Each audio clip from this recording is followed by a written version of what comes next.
Bonjour à vous et bienvenue dans ce nouvel épisode du Psy Divague.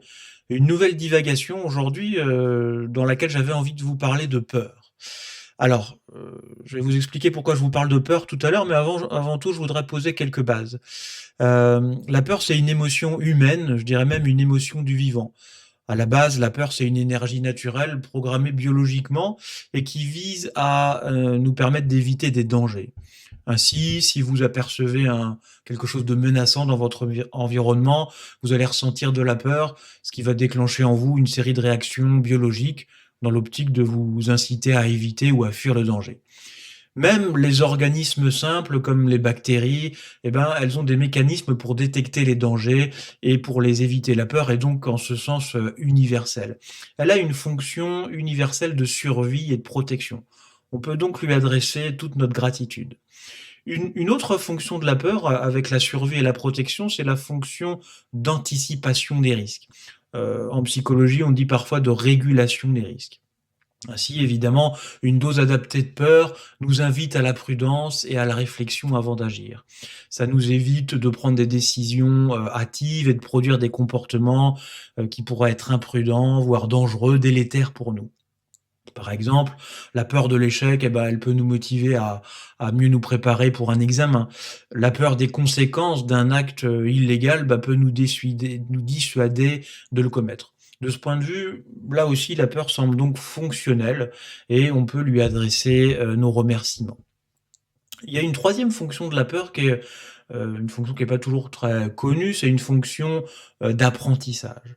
Ça va avec la fonction de survie et de protection parce que dans une expérience effrayante, dangereuse, la peur va permettre au cerveau de décupler ses capacités d'apprentissage pour dans l'avenir être en mesure de reconnaître des situations ressemblantes pour les anticiper et les éviter. Par exemple, si un chien vous mord, il y a toutes les chances que la peur ressentie par cette scène, à l'instant de l'attaque, se manifeste à nouveau dans l'avenir en présence de chiens. Vous allez donc probablement mettre en place des stratégies d'évitement pour ne plus vous retrouver nez à nez avec un canidé. C'est d'ailleurs pour partie cette force d'apprentissage qu'active la peur dans ce genre de situation qui pose problème dans ce qu'on appelle les états de stress post-traumatique. Alors, les stress post-traumatiques, ils interviennent généralement après des situations spécifiques comme des agressions, comme des accidents, comme des attentats, voilà, des choses qui sont évidemment difficiles à vivre. Et dans ces situations particulières, le cerveau, sous l'effet d'une peur qui va être puissante, alliée à un sentiment souvent d'impuissance. Donc on va avoir dans le traumatisme la peur et le sentiment d'impuissance, de ne rien pouvoir faire, qui vont ancrer profondément j'allais dire, les marqueurs de la situation. C'est comme si ça enregistrait très profondément la situation qui s'est passée. Et après une expérience traumatique, quand on va développer ce syndrome de stress post-traumatique, le moindre signe qui pourrait laisser penser à la situation initiale va générer des symptômes, comme ce qu'on appelle des flashbacks. C'est-à-dire que euh, si je reprends l'exemple de cette femme morte par un chien, dès que vous apercevez, je sais pas, une gamelle de chien quelque part, vous allez avoir l'image de l'accident, de l'agression qui revient. Vous pouvez avoir des pensées intrusives, vous êtes en train de vous balader, puis tout d'un coup, vous avez voilà, ces pensées de chien qui vous attaquent, qui arrivent. Ça provoque des réactions physiques souvent intenses, ça peut être des crises de panique, des crises d'angoisse. Il y a même des manifestations, parfois dans le sommeil, avec des cauchemars qui vont être récurrents et qui vont se répéter. Et donc évidemment, cela va avoir tendance à détériorer significativement la qualité de vie de la personne qui est concernée par ce stress post-traumatique. Parce que dans ce cas, la peur, elle devient le driver principal. Elle prend les commandes de la vie de la personne qui la transporte partout où elle va. Et pour vous donner une vue de ça, si vous prenez une personne qui a vécu un accident de voiture grave, dans lequel elle a eu la peur de mourir, la peur que sa vie s'arrête, la peur générée dans cet événement va ancrer dans son cerveau un processus ou une structure qui va ressembler à ça. Voiture égale danger mortel égale peur à la puissance 10, voire à la puissance 100, voire 1000. Et donc cette peur pourra s'activer à l'idée de prendre sa voiture, de monter dans une voiture et même lorsqu'elle regardera peut-être des films, des séries ou qu'elle lira des histoires dans laquelle il y a, ça parle de voiture et dans laquelle il peut y avoir des accidents de voiture. Et donc au regard de ces éléments, on voit bien que, la peur, bah, elle est fonctionnelle, elle a des fonctions de survie, d'apprentissage rapide et puis de prudence dans l'action qui nous permet d'agir avec raison et avec intelligence et en même temps, elle peut devenir dysfonctionnelle si elle, bah, elle s'installe trop et si elle est trop intense. Dit autrement, la peur, est un bon serviteur en matière de survie, et d'action, mais en même temps, c'est le pire des maîtres en ce qui concerne, la vie au quotidien. J'aime bien symboliser ça par l'image du garde du corps. Imaginez que, vous ayez un garde du corps, voilà, vous êtes quelqu'un d'important et vous avez un garde du corps. Heu, c'est très pratique si vous êtes en danger physique, si quelqu'un vous menace, et ben, ce garde du corps va s'interposer. Maintenant, si vous demandez à ce garde du corps, «Protège-moi de toutes les situations qui peuvent arriver, assure-moi, de rester en vie quoi qu'il arrive», bah, qu'est-ce qui va se passer? Il va probablement vous dire: «Bah, voilà, je vais te mettre dans une pièce, tu vas rester assis, tu vas respirer tranquillement, je vais t'apporter à boire, à manger et cetera. Je vais même fermer les fenêtres, les volets et cetera pour pas qu'on puisse te voir de l'extérieur et donc vous allez être condamné à passer votre vie, certes avec à boire, à manger, mais une vie, dans une pièce sans fenêtre, sans lumière parce que comme ça vous allez rien risquer». Alors effectivement, le garde du corps va bien faire son job, mais votre vie n'aura aucun goût, aucun sens. C'est ça qui se passe quand la peur s'installe de manière trop importante, la vie perd son caractère, bah, vivant simplement, elle perd son sel. En psychologie, on sait qu'il n'y a pas que dans les cas de trauma où la peur, elle devient problématique parce qu'elle prend littéralement les manettes de la vie des individus. Alors il existe divers troubles qui sont répertoriés, notamment sous l'appellation de troubles anxieux. On en parle notamment dans un document qui est le CIM-10, c'est le classement international des maladies qui fait référence pour, l'OMS, l'Organisation mondiale de la santé et on va retrouver, voilà, des descriptions de ces troubles anxieux. Par exemple, vous avez les phobies qu'on appelle les phobies spécifiques, comme la peur des chiens, par exemple. Ça peut être la peur de quelque chose de particulier. Vous avez tout ce qui est l'agoraphobie, qui va être lié aux craintes de quitter son domicile, la peur d'aller dans des lieux publics, les magasins, les foules, les endroits publics, la peur de voyager, notamment.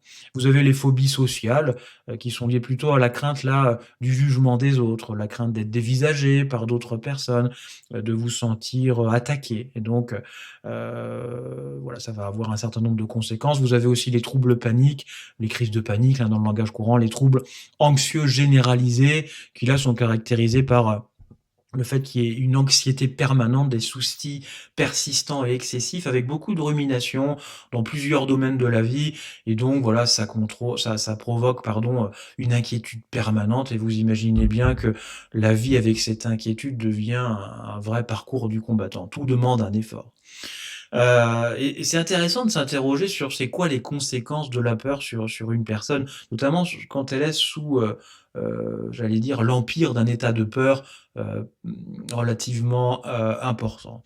Et ben, comme je l'ai dit tout à l'heure, il y a d'abord des réactions physiologiques. La peur, elle provoque, des réactions, du corps, qui sont liées à, des stratégies de survie, la fuite, le combat, voire, le fait de s'immobiliser. Et donc on va avoir une accélération du rythme cardiaque, une augmentation de la tension artérielle, de la respiration. Vous allez avoir un ralentissement du système, digestif, ce qui provoque souvent, des espèces de sensations particulières dans le ventre, pourquoi pas des douleurs, pour orienter, simplement l'énergie vers des fonctions utiles, qui vont être utiles au mouvement. Donc l'énergie des intestins, voilà, qui demande pas mal bah, d'énergie, va être, mis en sommeil et réorienté vers les muscles, par exemple, les muscles des bras, les muscles des jambes, bah, pour simplement se battre et pour fuir au cas où. Vous allez avoir avec tout ça, et concomitamment, ce qui va même le générer, c'est-à-dire un déversement, de torrents d'hormones du stress dans le corps. Je veux parler par exemple de l'adrénaline, de la noradrénaline et du cortisol, qu'on appelle les hormones du stress. Et ces hormones, si elles sont déversées notamment trop longtemps, elles amènent à un épuisement. Parce que c'est comme si le corps était en état d'accélération permanente et il va s'épuiser aussi bien physiquement que psychologiquement. Et on sait que c'est la cause, de maladies cardiovasculaires puisque le cœur est toujours en alerte, en accélération. C'est la cause de troubles métaboliques notamment comme le diabète parce que, évidemment quand il y a un stress, le corps a besoin d'énergie et la stratégie, c'est, d'amener à libérer beaucoup de sucre dans le sang.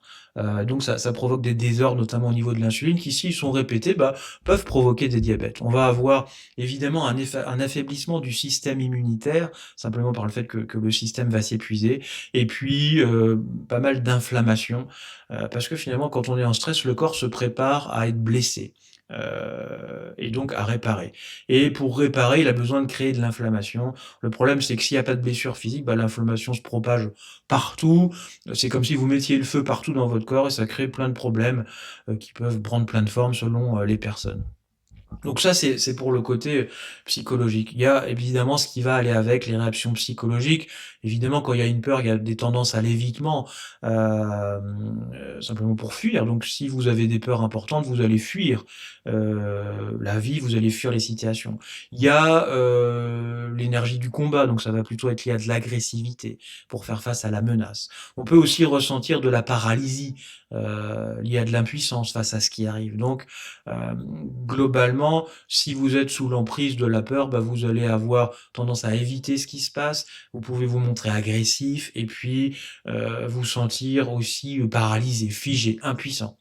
On a, des stratégies de réassurance permanente et de compensation par rapport à la peur qui est ressentie et au mal-être qu'elle génère. Ça va créer des phénomènes, par exemple, de vérification permanente. Vous êtes tout le temps en train de vérifier ce que vous faites.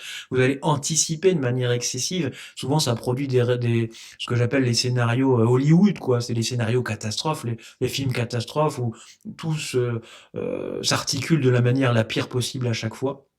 Donc dans votre tête, ça va être, Hollywood, les films catastrophes en permanente et il y a aussi, pour faire face aux malades, des comportements compulsifs qui peuvent se mettre en place, qui peuvent faire le lit des addictions comme les drogues, l'addiction à l'alcool, à la nourriture, au sucre, l'addiction au sexuel, à la pornographie.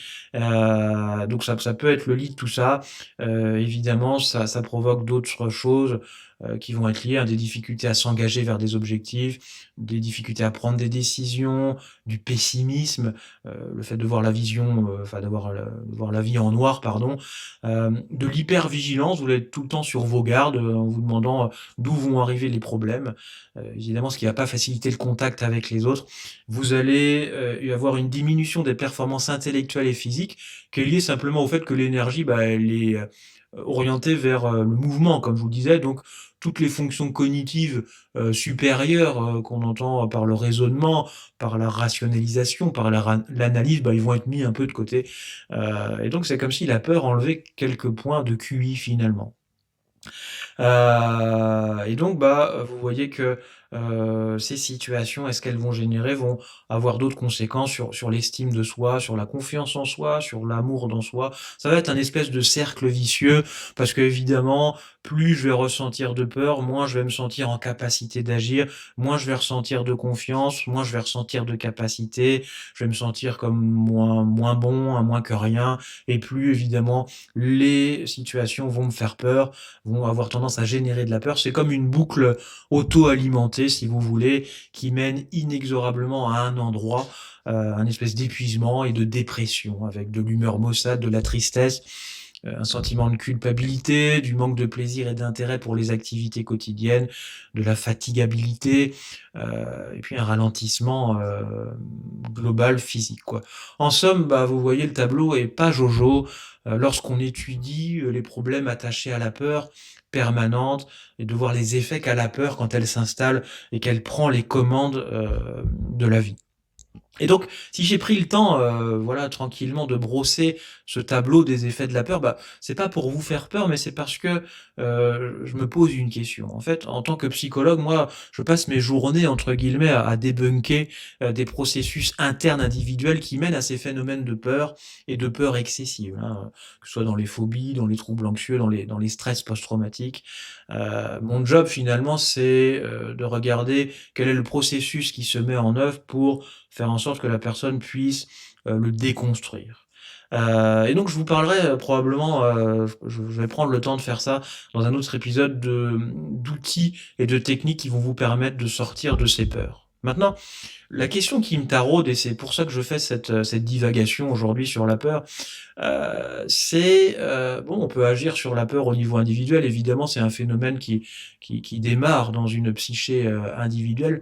Mais la question que je me pose, c'est qu'est-ce qui se passe au niveau de la société? En fait, la société dans laquelle nous vivons, est-ce qu'elle, nous incite par son fonctionnement, plutôt à la peur? Ou est-ce que, la société, c'est plutôt un bon parent pour nous qui tente de nous rassurer, d'assurer notre sérénité, évidemment notre sécurité, pour, créer des situations qui vont pas être sous cette emprise de la peur avec toutes les conséquences dont j'ai parlé, en termes d'apathie, de capacité intellectuelle altérée, de personnes qui vont éviter les défis, qui vont être hésitantes dans leurs choix, qui vont, évidemment se conformer à un certain nombre de choses et qui vont aussi avoir plus de problèmes, de santé liés à l'excès de stress et de peur jour après jour. Je me pose cette question de la société comme parent parce que, évidemment, peut-être vous êtes parent, vous qui me regardez, moi je le suis et si vos enfants ont peur, évidemment, vous allez tenter de les rassurer. Vous allez mettre en place les choses, pour les rassurer, j'imagine. Si vos enfants ont peur, vous allez tenter, bien sûr, de leur expliquer ce qui se passe. Vous allez mettre tout ce qu'il faut en place, pour prendre ça en charge, j'imagine. J'espère, et bon, je le pense que vous êtes d'accord avec moi sur le fait de dire qu'on ne peut pas éduquer, un enfant, notamment avec de la peur, c'est pas possible. Et donc la question qui est la mienne, c'est la société, de laquelle, en quelque sorte, nous sommes toutes et tous des enfants. Est-ce qu'elle joue ce rôle, protecteur ou non? Est-ce qu'elle est un bon parent pour nous? Et bah, à force de regarder les choses et d'étudier le dossier, je parviens à une conclusion que plutôt non. En tout cas, dans son fonctionnement actuel, je ne crois pas que la société s'occupe de prendre en charge nos peurs, pour les diminuer. Au contraire, de par son mode de fonctionnement, de par, la manière dont les choses se passent, bah, j'ai plutôt le sentiment que, ça augmente plutôt les peurs, que ça les suscite, et qu'on va se retrouver dans les effets délétères que je viens de balayer. Donc en regardant tout à l'heure, pour préparer cette divagation, je regardais un peu les chiffres, évidemment, c'est des choses que je connaissais, mais, les chiffres un peu de Santé publique France sur l'augmentation de l'anxiété, de la dépression, des consommations, d'antidépresseurs. On voit que tout ça a plutôt tendance à augmenter, et donc bah, c'est un indice de plus pour moi qui me dit, que, la société, dans son ensemble, a plutôt tendance à générer de la peur plutôt que de la diminuer. Et donc je me suis dit: «Bah, qu'est-ce qui fait que ça marche comme ça?» Bah, j'ai quelques points d'analyse. Évidemment, je prétends pas que, ce que je vais vous dire maintenant, c'est exhaustif, que c'est, complètement, précis et complet. Voilà, c'est une divagation, c'est ce que j'avais envie de vous dire là maintenant et évidemment, ça n'engage que moi. Je c'est juste je vous propose ça pour les soumettre à votre raisonnement et prenez ce qui vous parle et jetez le reste, hein, sans crainte et sans peur justement. Le premier point, ça concerne le fonctionnement médiatique qu'on appelle mainstream, c'est-à-dire, voilà, les médias principaux, qui me semble ont fait de la peur, alors à dessein ou de manière inconsciente, ça peu importe, mais la peur est devenue le commerce, le fonds de commerce principal, de cela. J'en veux pour preuve, les journaux télévisés comme les journaux papier qui sont finalement essentiellement une litanie de nouvelles inquiétantes sur lesquelles nous n'avons la plupart du temps aucun pouvoir et aucun moyen d'agir, concrètement. Si vous vous souvenez tout à l'heure, je vous parlais du sentiment, enfin du stress post-traumatique et je vous avais dit que le cocktail peur plus sentiment d'impuissance, ça avait ce potentiel traumatique. Je dis pas que ça le génère à chaque fois, mais ça provoque tout du moins, une peur importante avec un sentiment d'impuissance qui peut avoir ce potentiel traumatique, et donc générer des peurs qui prennent le contrôle de l'individu. D'ailleurs, posez-vous la question de comment vous vous sentez après avoir regardé les infos ou après avoir lu un journal d'information. Et donc, ces formats d'information, voilà, ils proposent ces menus-là, de mauvaises nouvelles qui se succèdent et en plus, ils sont forcément, toujours condensés. Dans un journal télévisé, dans un article, on n'a pas une infinité de ressources. On a un temps alloué, on a une place dans le journal, donc on peut pas, déployer énormément, on est obligé de voilà, d'aborder, pardon, ces choses de manière, concise et évidemment de manière orientée. Mais ça, je peux pas le reprocher à ceux qui font ça. Quand on présente quelque chose et même ce que je vous présente maintenant, c'est forcément orienté. Mais on a, ce truc rapide, en général, que ce soit à l'écrit ou en visuel et puis il y a juste une orientation. Et donc cette manière de présenter les choses, elle engendre un appauvrissement, pardon, de nos modalités de pensée. Les événements problématiques, ce qui va réduire par conséquent mathématiquement les modalités de penser les solutions. Ce qui va générer des peurs puisque moins on peut penser de solutions, moins on va avoir, de possibilités et donc plus la peur sera importante. Finalement, c'est un peu comme si on voulait décrire le monde qui nous entoure à l'aide de 2 ou 3 mots. Évidemment, si vous avez 2 ou 3 mots en votre possession, vous allez vite vous sentir frustré, vous allez vite vous sentir limité. D'ailleurs, tout ce que vous allez regarder, vous allez, employer les mêmes mots, donc finalement tout va finir par se ressembler. Et donc si c'est quelque chose qui génère de la peur, tout va prendre cette teinte de la peur. Ça sera beaucoup plus simple si vous disposez de 5000 mots. Là, vous avez une étendue de vocabulaire, et donc je ne veux pas jeter l'opprobre sur les médias. Maintenant, voilà, je pose ça sur la table et je voudrais simplement inviter à un questionnement. Je ne renie pas non plus le droit à l'information sur le monde qui nous entoure, hein. J'ai pas dans l'idée qu'on parle que des bonnes nouvelles, en se disant que les mauvaises nouvelles, ça n'existe pas, qu'il n'y a pas de guerre dans le monde, que la vie, c'est les bisounours, c'est pas ça. Évidemment, je suis psychologue et j'ai conscience, puisque je suis en face de ça tous les jours, qu'il y a des problèmes qui se posent et c'est important de pouvoir les considérer. Maintenant, générer de la peur pour considérer les problèmes, ça me paraît problématique au regard de tout ce que je vous ai dit, sur les effets de la peur avant. Heureusement, vous allez me dire, il y a pas que les journaux dans les médias, il y a aussi le divertissement. Je regardais pour m'amuser le programme d'une grande chaîne nationale, je vais pas la citer, pour la journée d'aujourd'hui. Donc aujourd'hui, on est le 13 juin 2025 et je regardais comme ça et je voyais que pour une bonne partie, dans les séries, dans les films ou même dans les sujets d'émissions, il y avait une bonne part des choses qui avaient en trame de fond la peur, ou quelque chose qui va être lié avec, que ce soit, un sujet inquiétant, que ce soit, un film, policier avec des criminels et cetera, qui vont générer, cette peur. Alors évidemment, on choisit de regarder ça ou pas, mais évidemment, ça va générer ces mécanismes intérieurs. Et donc c'est comme si en saupoudrant, en regardant tout ça, vous allez saupoudrer, pardon, en permanence des confettis de peur dans votre esprit, ce qui va créer de l'engrais, qui vont, faire pousser, des anxiétés, des peurs. Donc là non plus, je n'ai rien contre les séries policières ou les films d'action, j'en ai regardé, je fais attention maintenant à ce que je regarde, mais voilà, je pose simplement la question des conséquences, sur notre propension de tout cela à ressentir de la peur.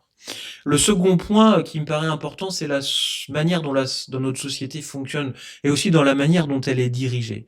Vous savez, on a un domaine qui s'appelle la politique, qui est le domaine, de comment on règle les problèmes communs ensemble et comment on pose, des actions communes, dans une société. Et voilà, dans chaque pays, il y a un système politique particulier et en tout cas pour ce que je connais d'une autre en France, il est évidemment basé sur, une logique de parti, donc une logique de concurrence. Évidemment, s'il y a plusieurs partis qui veulent accéder au pouvoir, il y a une concurrence. C'est comme ça, on peut pas l'éviter si on est dans cette logique. Et donc, pour être élu, il faut, indispensablement, je sais pas si c'est français d'ailleurs, il faut inévitablement, pardon, montrer qu'on est le meilleur. Et comme les sujets de société sont toujours très complexes, bah, l'une des stratégies les plus efficaces et d'ailleurs j'en veux à personne que ça se passe comme ça, mais c'est ainsi, une des stratégies les plus efficaces pour montrer qu'on est le meilleur, c'est pas de prendre le temps d'expliquer, on pourrait le croire. Non, c'est pas de prendre le temps d'expliquer en long, en large, en travers. C'est simplement, de soulever des peurs, des risques et des menaces. Vous voyez le risque, du virus, le risque, de la guerre, le risque économique, le risque lié à l'immigration. Enfin, vous voyez, il y a plein de risques. Alors je dis pas qu'ils n'existent pas, ces risques, je dis juste que, la stratégie évidemment, c'est de soulever, ces peurs et puis de se poser entre guillemets «en sauveur» et donc moi mon but là encore une fois, c'est pas de juger ça. Je me dis juste: «Tiens, qu'est-ce que le système génère?» Bah, à mon avis, il génère de la peur, ce qui va poser, quelques problèmes. Maintenant, il y a un troisième point qui me paraît important, c'est celui de notre propre comportement. Souvent j'ai l'oreille un peu qui traîne et j'observe les discussions qu'on peut avoir, un peu du quotidien et je regarde que finalement, ce qu'on fait dans le quotidien, dans ces petites discussions, à ce que les Anglais appellent les small talks, bah, on parle de choses banales et pour nous, les choses banales de la vie courante, c'est souvent, bah, les mauvaises nouvelles. On va se contenter de relater, les gros titres, de relater les craintes, et finalement, sans nous apercevoir, sans le faire consciemment, sans vouloir, nuire à qui que ce soit, on va colporter ses peurs et savoir que les peurs, comme toutes les émotions, elles sont contagieuses. Il y a d'ailleurs un concept qui a été développé par Hatfield, Cacioppo et Ramson en 1993 qui sont, 3 psychologues, qui ont travaillé notamment à l'université de Cambridge et qui ont désigné cette manière dont les émotions se transmettent, sous le terme de contagion émotionnelle et ils ont observé que biologiquement et physiquement, c'est comme si les émotions, elles se transmettaient. Donc on a des neurones dans le cerveau, notamment une partie qu'on appelle les neurones miroirs, qui font que, si la personne, en face de vous, ressent de la peur et qu'elle émet de la peur, ces neurones vont la capter et vont vous créer, des réactions physiologiques qui vont générer cette peur. Donc la peur, c'est, comme une «épidémie» entre guillemets qui va se se diffuser. Mais ça serait la même chose pour la joie, hein. Si vous savez, si quelqu'un vous sourit, vous avez envie de sourire. Si quelqu'un vous fait peur, vous êtes dans cette peur et vous pouvez faire peur aux autres. Donc je vous invite à être attentif aux informations, d'une part avec lesquelles vous abreuvez votre esprit, avec lesquelles vous abreuvez l'esprit de vos enfants. Est-ce que ces informations ont tendance à générer de la peur? Soyez attentif à ce que vous écoutez, à ce que vous regardez et aussi à ce que vous échangez, à ce que vous transmettez aux autres. J'ai envie de vous dire, et moi y compris, arrêtons de nous rendre victimes de la peur et de ses effets connus et délétères sur la santé.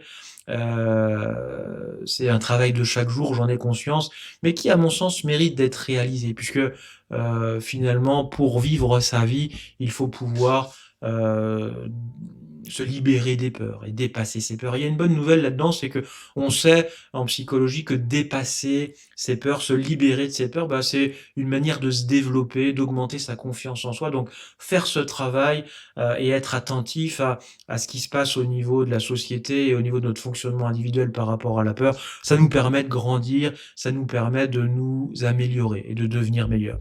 Et j'avais envie de terminer, cette divagation, par, quelques citations. La première, elle est de Frank, Delano Roosevelt, qui était un président américain et qui disait, j'ai pas vérifié, mais peut-être dans un discours, «La seule chose que nous ayons à craindre, c'est la peur elle-même». Je crois qu'il met bien l'accent sur ce que j'essaye de vous dire et peut-être une autre plus emblématique et plus concise, qui, vient de Jean-Paul II, hein, un ancien pape, qui disait: «N'ayez pas peur».